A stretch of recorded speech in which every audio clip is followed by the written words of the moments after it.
Meet literary icons only on the program Book2ART, Delta Television Asaba, 10 a.m. every Wednesday. Do the arts, stay smart.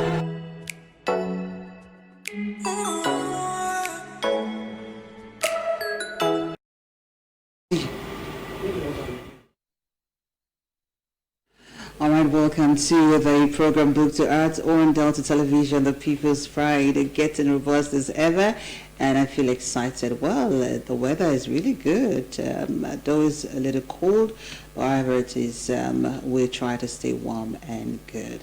Well, we have a very interesting moment for you today, and we have a peculiar guest, I'd say, because she's so much of everything right on the program.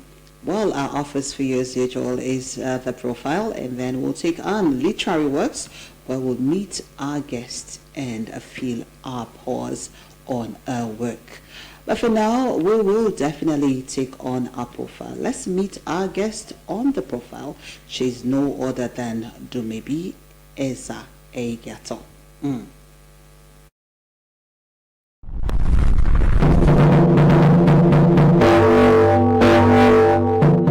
Dumebi Ezar Ehigiator is a teacher, a school media specialist, a certified visual instructor, an EYFS expert and Montessori guide, and a Google educator. She's also the author of The Spider's Web, Wrecked, Dreams Man, Stories My Mother Told Me, co-author, My Virtual Classroom, A Beginner's Guide to Using WordPress and Report Card Comments Bank for Teachers, a compilation.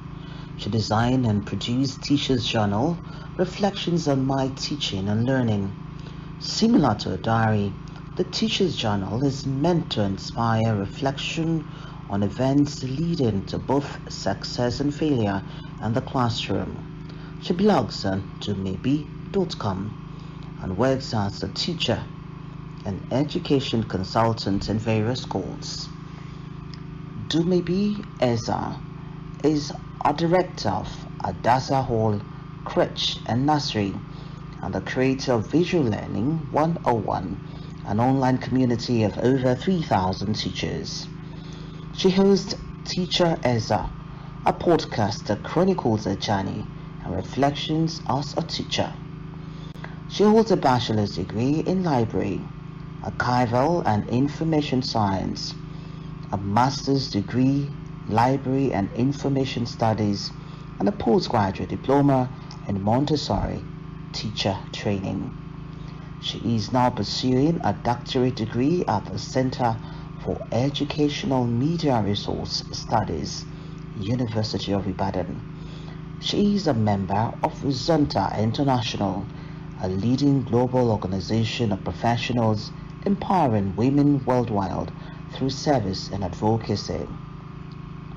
When she isn't working, Dumebi volunteers with Just Us Girls, JUGS, a non-profit organization that mentors and empowers teenage girls.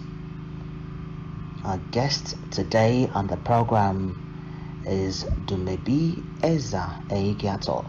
She is happily married with children.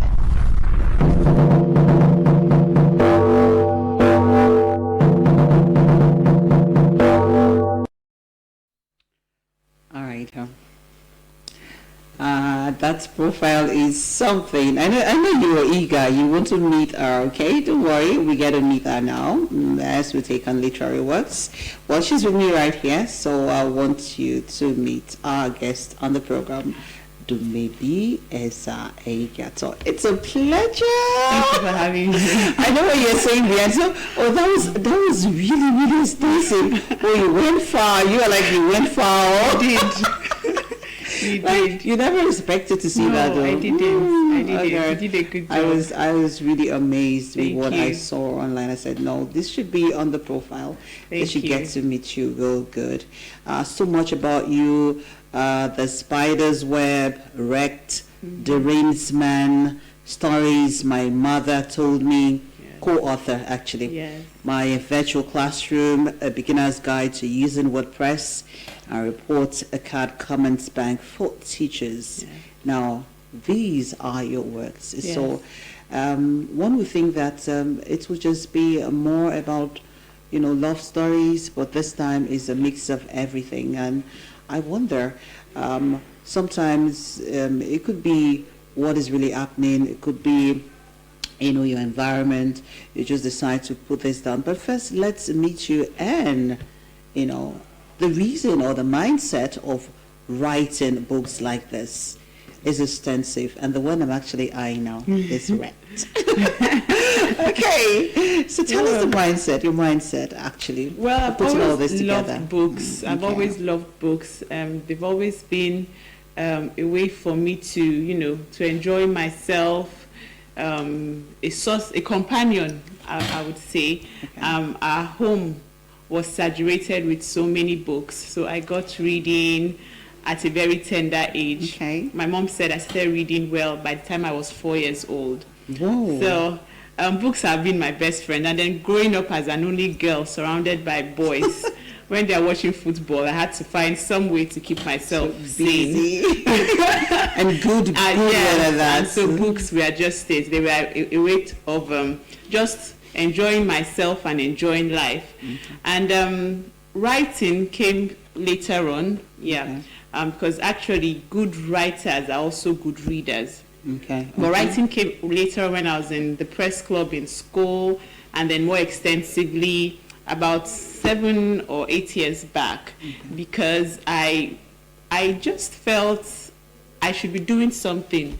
Our country is in a state of, is in an abysmal pit, almost in a state of, disrepair. And so I just felt I could lend my voice for social change, because at that point a whole lot was happening, especially around women. And that's why you see that a lot of my books have to do with telling the stories of women, focusing on the issues that bother women in our community and in Africa as a whole. So as much as writing initially was fun for me, was an escape for me, I decided to also use it as a medium for social change. And so that's how writing began. I can imagine. And I'm actually very, very excited that you think about women more when you write. So it's good. It feels good. And it feels good that I'm a woman, you know. Now let's look at this book, okay? Amongst literary works, this one is what we're looking at today. And it's, as you see, it's wrecked. Well, not erect, it's erect. The book is The wrecked. book is wrecked. Okay. It's not, we're not saying it's wrecked. We're saying the book is wrecked. Okay, and now this book is amazing. It's one that you should pick and read because of the intrigue in there, and because of the strong character we have in there. We have the likes of Anaya, and we also have the likes of Awa. We have Laraba, Kuku. There's a strong character, and I'd say that because of what they had to go through. But she'll tell me that soon. But I'll let you know, it's important for you to know that this book itself, it's a 208-page book. Yeah, it's 208-page book. And it has 38 chapters here. So that's a bit about this book, just a little bit of it. But we want to get into the literary character of this book by reading it. But not now. I still want to feel the pose of the author because she is really amazing. Now, let's look at your writing style. Tell us more about your writing style. Really. I try to make my writing as lucid as possible. Okay. I'm a teacher, and I'm first and foremost a teacher. And I knew that, of course, it's interesting to read Shakespeare and all of that, but I knew that I had difficulty understanding some literary texts because they weren't lucid enough. Okay. So I strive to make my book as lucid as possible so that anyone can read it and understand it. Okay. Plain, simple English. Of course, you learn new words as you go, but straight to the point and all of that. So that was very key for me. And because I mentor teenage girls, I wanted a book that would be easy to communicate my ideas and my thoughts and the message I wanted to pass across. I didn't want it to be complicated in any form or manner. I wanted you to pick up the book, read it, and understand it. Simple, straight to the point. Kind of when you're telling a news, you'd want your viewers to understand what you're saying. Okay, 7 people were killed yesterday. You want to tell them 7 people were killed yesterday instead of going through the whole drama of 7 individuals born of the descendant, you know. So I tried to make my writing as lucid and easy to understand and comprehend as much as possible. So can we actually say that as a teacher and as an author, it has actually impacted your writing style? Yes, it has. Okay. I just imagine that a student of mine will be reading the book, not necessarily an adult who has studied literature or knows the literary figurative terms and all of that. So yes, and I was so happy that even my children, my students, were able to review it, understand it, and get the message, because you haven't communicated if the person you're addressing doesn't understand what you're saying. So it gives me a thing of joy when I have my book clubs and teenagers come around and we're able to discuss extensively. Okay. Questions are asked. I mean, you only ask questions if the book has challenged something or has made you emotional in some way. So I like the feedback I get when I meet with them or meet with my readers, and they're able to like, oh, that line, I picked something from it, or it was so this, or it was so that. Yeah. So I think that's what challenges me to write and write well. Yes. Okay. Quite interesting. Now, I was actually going through this book. As you know, my eyes caught a statement you made, more like, you know, a bit on fear. Now, I want to feel your perception on the mentality of fear and character, as it were, because I do know that a lot of people do not want to try. They are afraid of one thing or the other. Some might even have the gift to write. Some might even have the gift to go into acting or maybe do some other beats, you know, and they tell you, well, this is not my vocation, because they are afraid. Yes. Or they want to go anchor an event and they tell you, I don't think I want to go. Yes. I don't think, because of this fear. Now, what's your perception about fear and character? I think fear just holds you back. Okay. I have been afraid of certain things at certain points or different points in my life, and I look back on those events with Thanksgiving when I just sit down for self-reflection, and I'm always happy that I overcame my fear at that certain point, and you know, just challenged myself to do it afraid. Okay. Because even my writing journey was was very, very horrible. I started writing in the press club. Oh, really? Yes, but because I started reading Stephen King, and you know Stephen King is a very, very weird writer, horrific stories. So you started weird. So in the press club, you know, for the school magazine, I was always releasing horrific stories, horrible stories. I can imagine. And I remember the press supervisor calling me and saying, Dumebi, do you know what? You have to stop, okay? This writing is not for you. You're scaring people.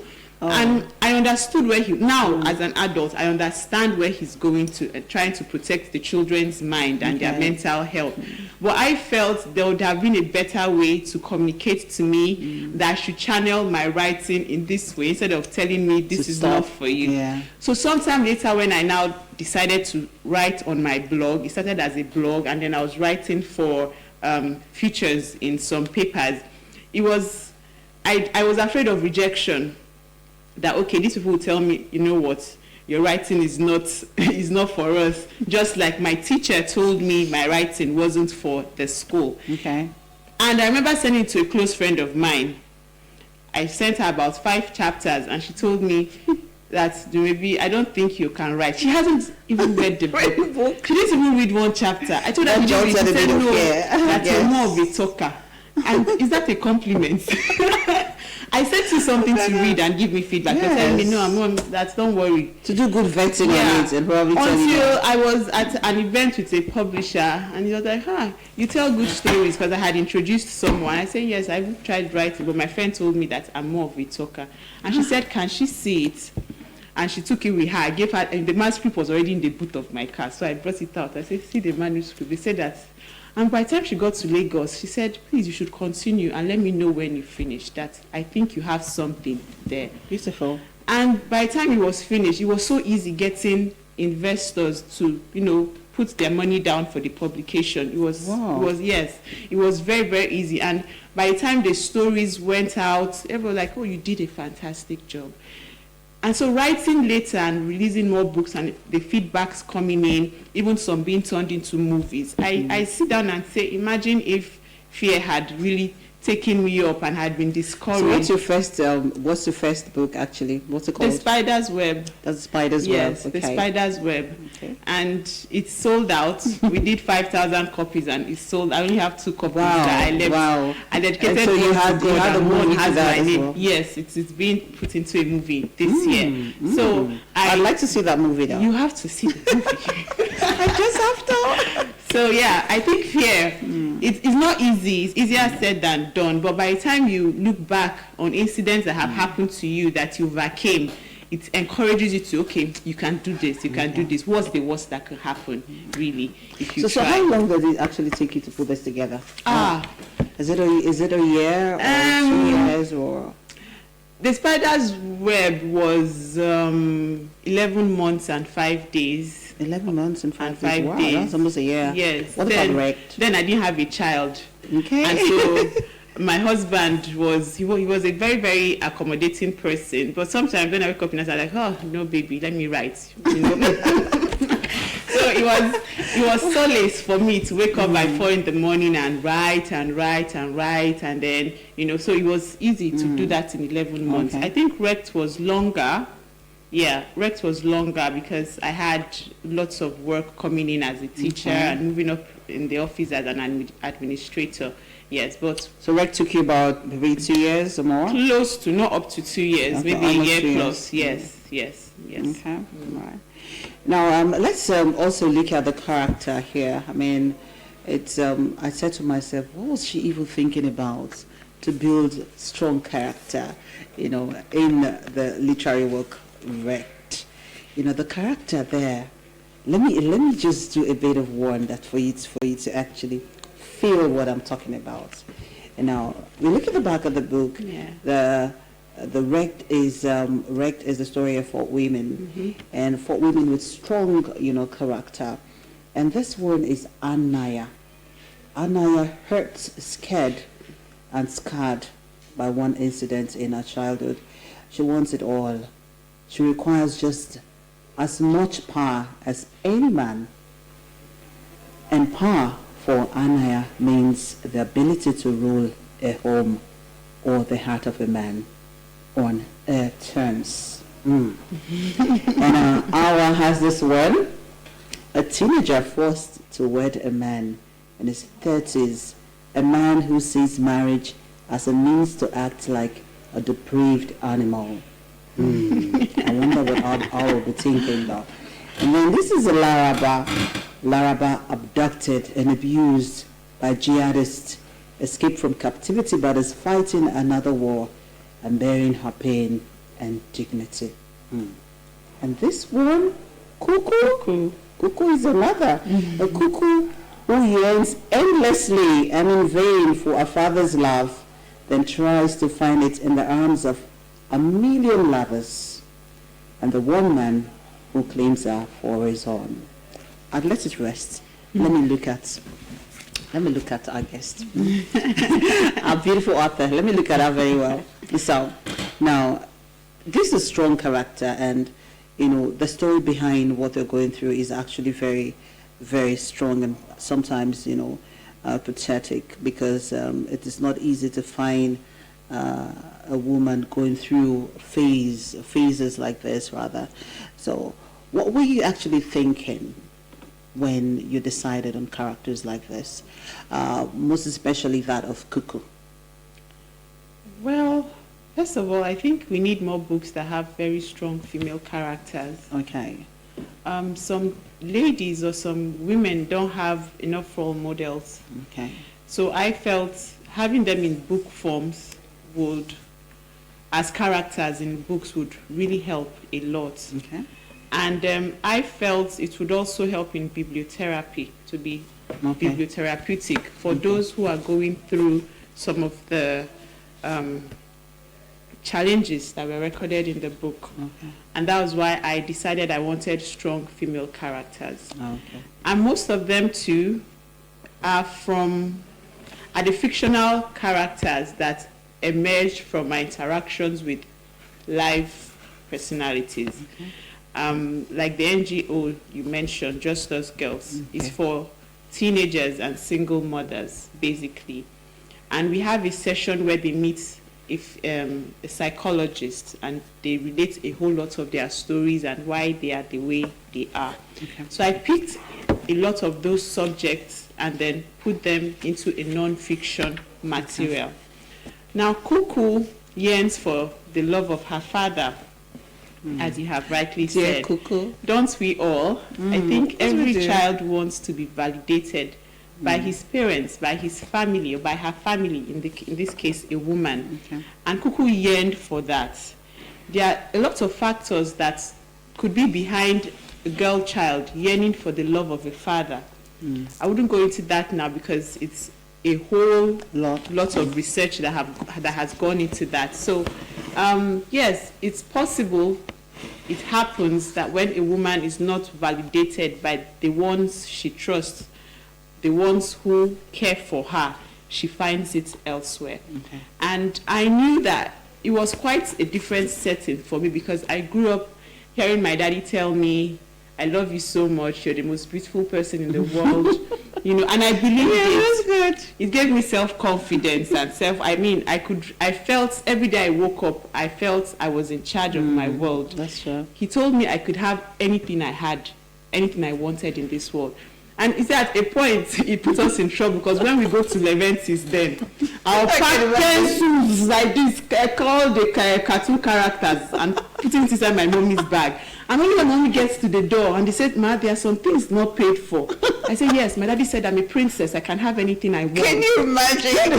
So it's something that helped me as a person. Okay. Of course, not the stealing part. No. It helped me grow. And I knew that it was yes, I felt it was mine. And I didn't need, in fact, even when boys started telling me I love you in secondary school, I was like, I don't love you more than my dad, So there were some trials and temptations that didn't bother me because I had the love of my parents. I had the love of my dad, the love of my mom. And even till now, he constantly shows me, you might be married to somebody else, but that husband can't love you more than I love you. Oh, yeah, I love that. Yeah, so that's it for Cuckoo. All right, as we really have, when you're having fun and time flies. It's almost time. It's time, actually, yeah. We're going to have this again, but very quickly, let's just read. Okay. Adam, we want to take on the chapter 2, the first paragraph. This one reads, "Come on, Cuckoo. We'll be late." The girl examining her side view in the mirror said, "I'm ready. I will be down in a minute." It was an important party given by one of the affluent, opening his exclusive club, the Black Divine. Nora Spence spared. Cuckoo had read about the millions of naira spent on the venue, entertainers, extravagant foods and wines.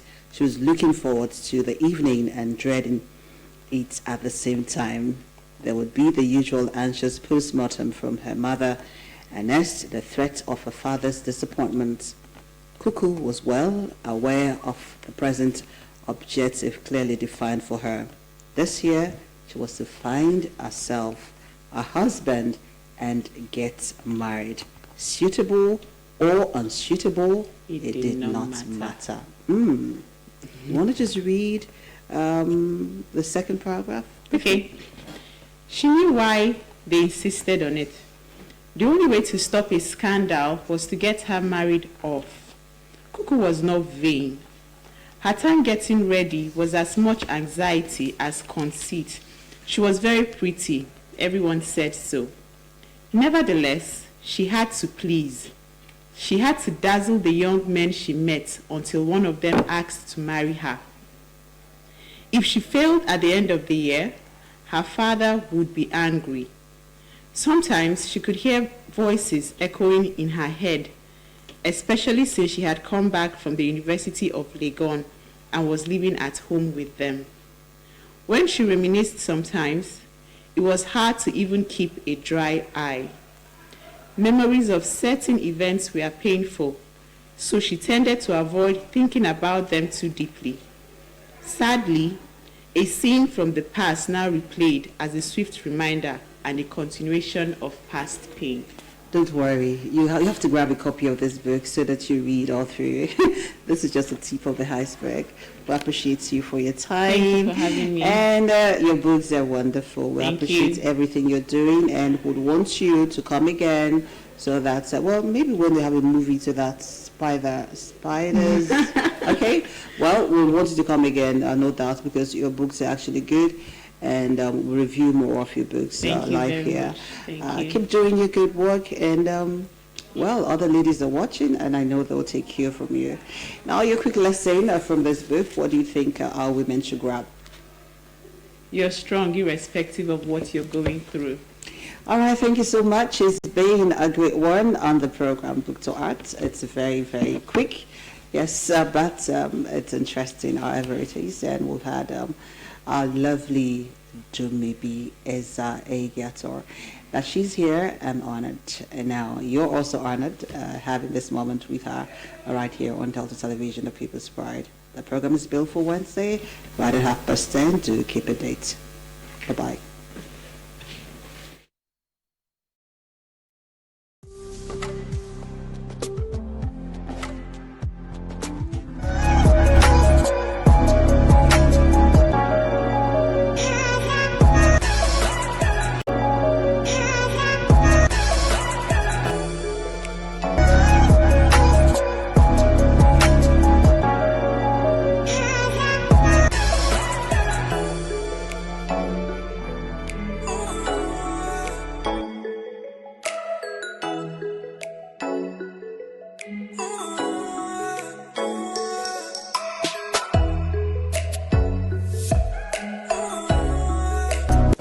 Meet literary icons only on the program Book to Art, Delta Television Asaba, 10 a.m. every Wednesday. Do the art, stay smart.